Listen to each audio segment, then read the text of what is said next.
So which is your current bike and what all bike you have owned till now? My current bike is a Himalayan, Royal Enfield Himalayan. इससे पहले I had a KTM Duke 390 and उससे पहले my first bike was Hero Honda Charisma.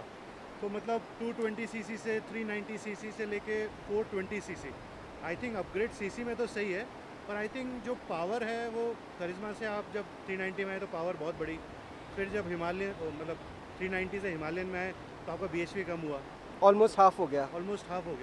तो मतलब क्या ये change आप मतलब आपको कैसा लग रहा है?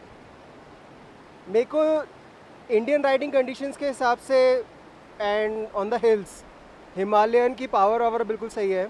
आई नो थोड़ा हाईवे पे दिक्कत हो जाती है, लाइक हाईवे पे it's not a highway machine, तो you can cruise at 110 but you can't really go above that. 110 भी बहुत फोर्सफुली होता है. 100 is the maximum speed, cruising speed. So which is your toughest ride अभी तक Himalayan के साथ? हिमालयन के साथ my toughest ride was when we went to Shinkula. Oh, Shinkula, I remember. Yeah. So guys, you can do check the Shinkula video. It's on the channel where this Himalayan went, and I think because I was watching from behind, making videos, it was performing amazing. And also Himalayan was like it was effortless. मैंने भी खुद बहुत ज़्यादा कोई off roading करी नहीं है, but with the Himalayan, the whole thing was very comfortable. Like it makes you go on a high speed on a off-road track. So that bike is that stable. So चलो let's take for the viewers, क्योंकि मैं ये एक इस तरह का एक sort of discussion बनाना चाह रहा था कि जिसमें एक ट्रैवलर जो बंदा बाइक को उसके सही जगहों पे लेके जाता है उसके जुबानी की मतलब वो क्या समझता है. So first let's talk about the negatives, कि आपको क्या लगता है कि हिमालय में क्या नेगेटिव्स है, the main. So feature wise negative तो बस इतना ही है कि this bike doesn't have an ABS and बाकी do you miss ABS? Yeah, I miss ABS a lot because इससे पहले मेरे पास KTM Duke 390 थी. So with that what you could do was like go really fast into corners, push the brakes hard, ABS will come into play and you'll still make out of the corner. With this कई बार क्या होता है वो tyre lock हो जाता है, so you tend to lose balance बहुत ज़्यादा. ये सेम चीज़ आप मेरे को पिछली बार भी शायद हमारा बात हो रही थी कि इसमें टायर लॉकिंग की प्रॉब्लम है. टायर लॉकिंग की प्रॉब्लम है but then I got it fixed. Okay. तो अब लाइक पहले तो क्या था, एकदम से हल्का सा ब्रेक दबाएंगे, अगर वो फुल लॉक हो रहा है तो मतलब फुल फोर्सफुली दबा दिया तो tyre will lock. Now like I have increase the brake play and everything, तो वो अब इतना लॉक नहीं होता है. बट हाँ, आज इस राइड पे भी जैसे एक दो बार हुआ, but that was under like extreme conditions. तो इसके अलावा और क्या नेगेटिव्स? और बाकी नेगेटिव्स थोड़ी पावर बहुत कम है इसमें, so specially on the highway. Hills पे बहुत बढ़िया है, हिल्स पे no complaint about the power, but on the highway it is there. Like you miss that 390 वाली जो पावर थी ना of overtaking and that highway speed, वो हिमालयन में नहीं है. सो द पिलियन राइडर जब इसमें मतलब जब पिलियन राइडर होता है तो क्या परफॉर्मेंस बहुत गिरती है? Pillion rider like if I am going with my wife, she is around 56 kgs, then it's all right. But on the last ride like you know Shinkula जब हम गए थे तो बीच में हाईवे पे कुछ टाइम के लिए राघव बैठा था, तो Raghav was almost same weight as me. No worries, like मैं भी बहुत भारी हूँ. So then the bike like totally give up, तो वो हाईवे पे चल नहीं रही थी. Any other? No, I don't think so. Okay. So now let's come to the positives. What is the biggest positive of riding a Himalayan in Himalaya?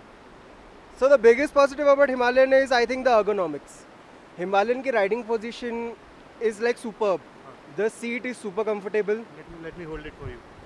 The seat is super comfortable and the 21-inch wheel that really comes into play when you are off-road. Right. Like it glides over rocks and other. That तो I will also confirm कि जब मैं पीछे से अक्सर video बना रहा होता हूँ और जब भी कच्चा रास्ता आता है तो मतलब मैं थोड़ा स्लो हो जाता हूँ, और तभी मेरे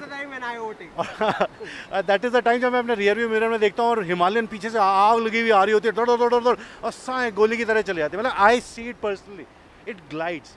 मतलब एक होता है ना कि बंदा खराब रास्तों में भी बाइक बहुत तेज़ी से चला रहा है, वो दिख जाता है कि बाइक पूरी हिल रही है पर वो जबरदस्ती उसको चला रहा है. हिमालयन इज रियली कंपोज्ड, मतलब बहुत प्यार से चलती है वो ऑफ रोड. राइट. और जब मैं इसको पीछे से देखता हूँ जब ये तेज़ी से जाता है तो बाइक ऐसा नहीं लगती पीछे से कि बहुत ज़्यादा हिल रही है, डिस्टेबलाइज हो रही है जब ये तेज़ी से जा रहा होता है. So guys, any other positive? What about you think about the mileage, the tank capacity and everything? Tank capacity quite frankly मैंने आज तक कभी सोचा नहीं है. अभी भी लाइक इस ट्रिप पे भी मैं ऑलमोस्ट 3 बार तो फुल करा ही चुका हूँ. So that is never a concern for me, but I think 30 से 35 देती है आराम से. तो 30 से 35 is a good average I think. Good average, like 390 के साथ भी ऑलमोस्ट इतना मिल जाता था हाईवेज पे. एंड इस ट्रिप पे सिटी में तो बिल्कुल भी नहीं, but it was near about that. But 390 का टैंक बहुत छोटा था. इसका tank is at least 15 litres, so it works out pretty good. So what all accessories you have put on your bike? हाँ, so first accessory that I ever got was this box. The top box. The top box, it's a very handy thing. Like generally I carry a bag, but still like it provides a good backrest for my wife. Cool. So that was the one reason that I got that. I'm looking at these hand guards. These are bug busters. These Yes. are bug busters. So I got these bug busters after जब DJ ने bug buster लगाए थे, तो मैंने पहले सस्ते में ले लिए थे, but फिर bug buster की बात कुछ और है. So I ordered bug buster Big Bad Bike से. And I think आपने एक हैंडल रेजर्स भी लगाए हैं यहाँ पे. हाँ, these handlebar risers I got from AliExpress. They are not like the rocks risers type के नहीं है वो, but हाँ, otherwise they are working pretty well now. And also I can see some auxiliary light here. Auxiliary lights, yeah, these are like वो lens वाले auxiliary lights है. So मैंने जो इसमें एक लाइट बल्ब और अपग्रेड किया था, that was Cyclops.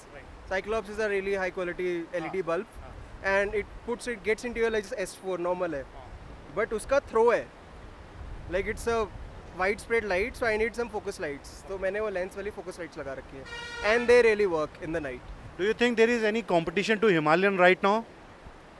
Himalayan के साथ competition अभी फिलहाल तो नहीं है, I guess. Mojo is there, but Mojo I think it's more of a road bike, on-road bike than a off-road bike. It's definitely there, it's much more refined, but Himalayan is still Himalayan.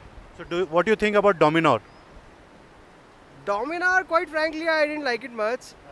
I rode it, it's very smooth, it's got everything, it looks futuristic. But that raw appeal, that tactical image that Himalayan has, no, Dominar just doesn't have that. Yeah, It's a highway cruiser, right. but that's okay, that's just not me. Dominar is not for me. So that's like a sports tourer. Sports tourer, yeah, Dominar is a sports tourer. And this is like really adventure thing. This is like a proper adventure bike, at least for us Indians. Yeah. It's a good starting adventure bike.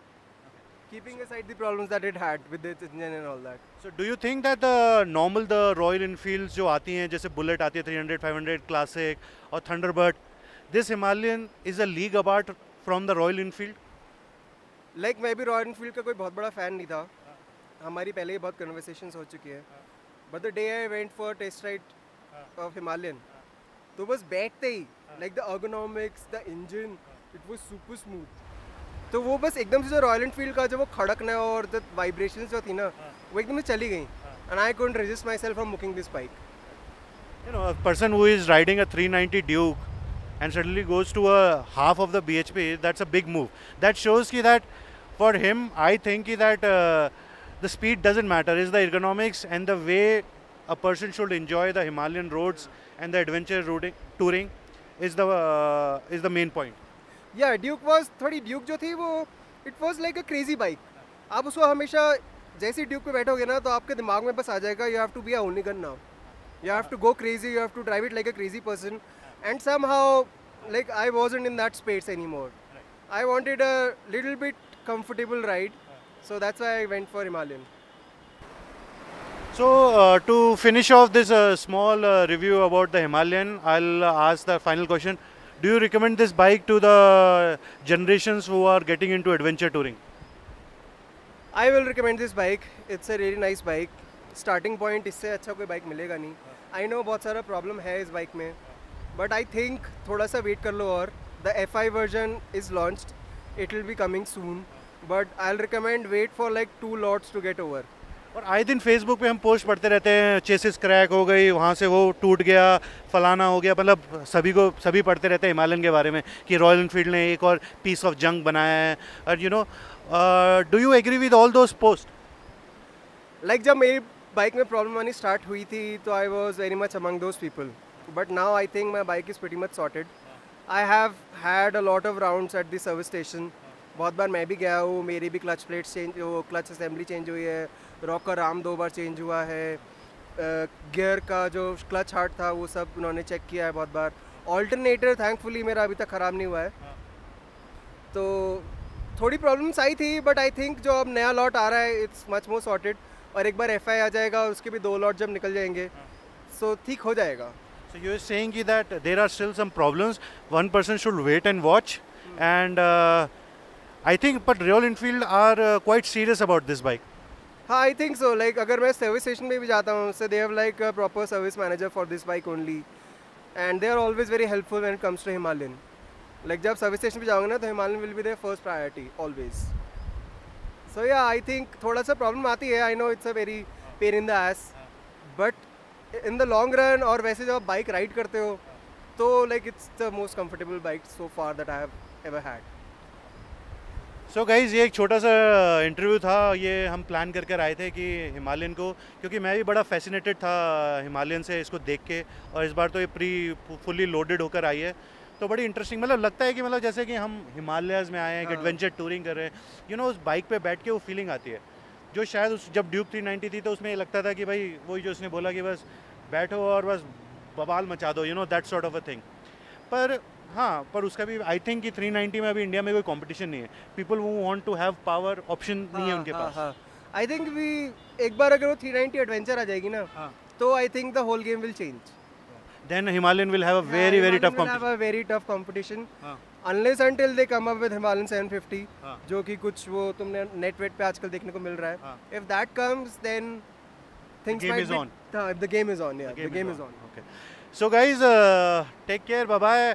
We are still on our ride which is going on, and some more videos will be coming up.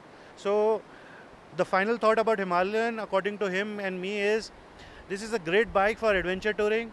It has almost all the points which adventure bikes should have. The only thing which was concerned, highway में top speed नहीं है. अगर आप जैसे आप पहाड़ों में कहीं से भी आना है तो कम से कम किसी को 200, किसी को 300, किसी को 500 किलोमीटर हाईवे पे चला के फिर हिमालय पहुंचता है. That part could be a little boring, but कि उसमें वो स्पीड लेते हैं हम लोग. हाँ, सब कर ही लेते हैं. Exactly. So guys, take care, bye bye, have fun, enjoy.